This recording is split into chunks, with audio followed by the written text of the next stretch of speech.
How do bats hunt insects in pitch darkness, and ships find submarines hundreds of meters underwater without ever seeing them? The answer is sound bouncing back to the listener. And to understand that, we first need to understand what sound actually is, how it travels, and how we measure it. Sound is produced by a vibrating object, a to and fro motion. A vibrating tuning fork pushes the air next to it, creating a region of squeezed together, higher density air called a compression, followed by a region of spread out, lower density air called a rarefaction. This pattern of compressions and rarefactions travels outward as a longitudinal wave, where the air particles vibrate parallel to the direction the wave moves. They don't travel with the wave, they just oscillate back and forth about a fixed position, only passing the energy along.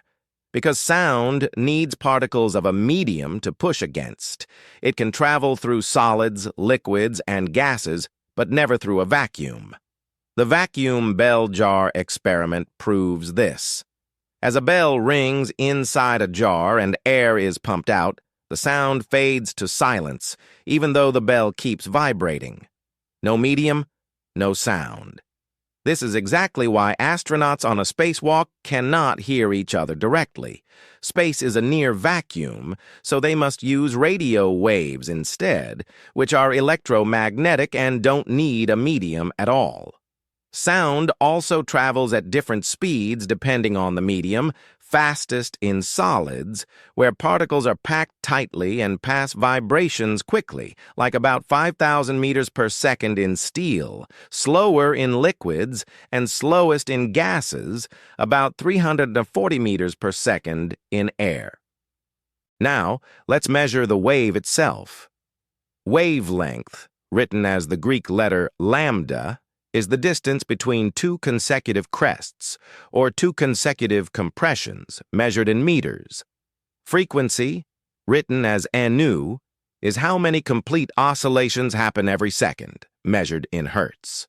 Time period is just the time for one complete oscillation, so time period equals 1 divided by frequency.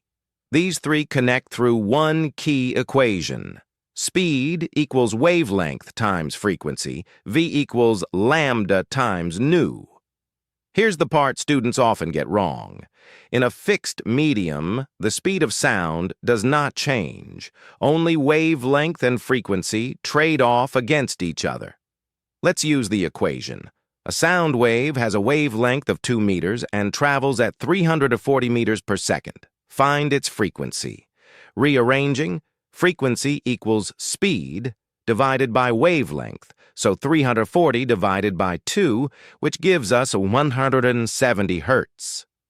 Two more properties decide how a sound looks and feels to us.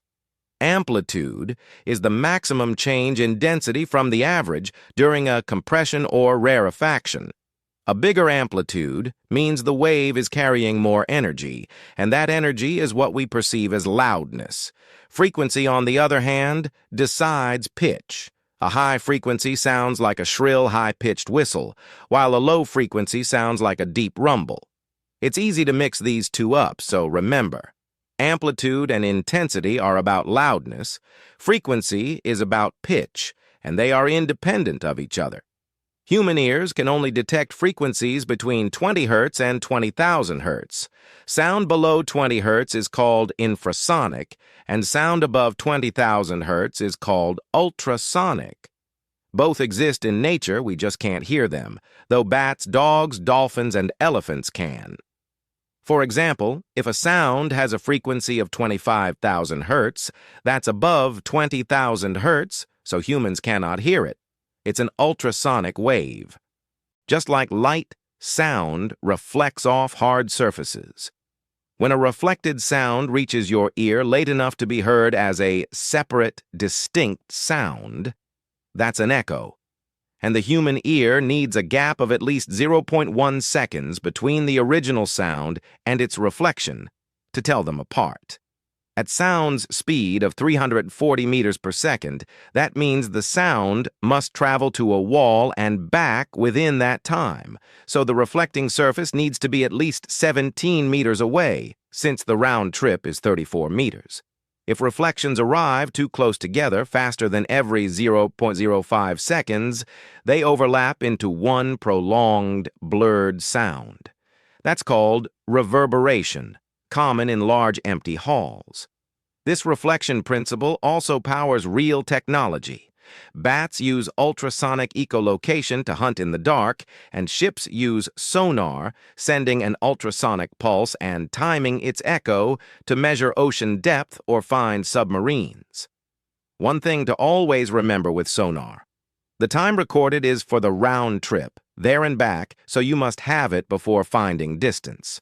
For example, if a sonar signal in water, where sound travels at 1530 meters per second, returns after 0.9 seconds, the one-way travel time is 0.9 divided by 2, which is 0.45 seconds, so the distance to the object is speed times time, 1530 times 0.45, which is 688.5 meters. Quick check. The question's on screen. Pause if you like, but try it first. 10 seconds, go.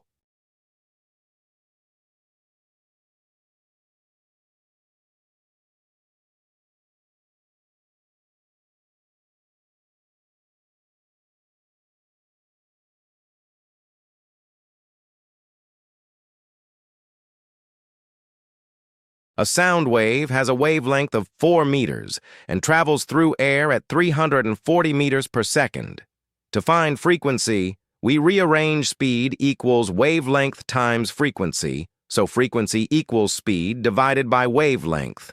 340 divided by 4 equals 85 hertz.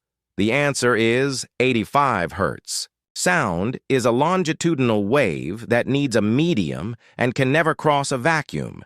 Speed equals wavelength times frequency. Amplitude controls loudness, while frequency controls pitch. And reflected sound gives us echoes, reverberation, and technology like sonar and echolocation. Free notes in the description. Subscribe to Clarix for the rest of Class 9 Physics.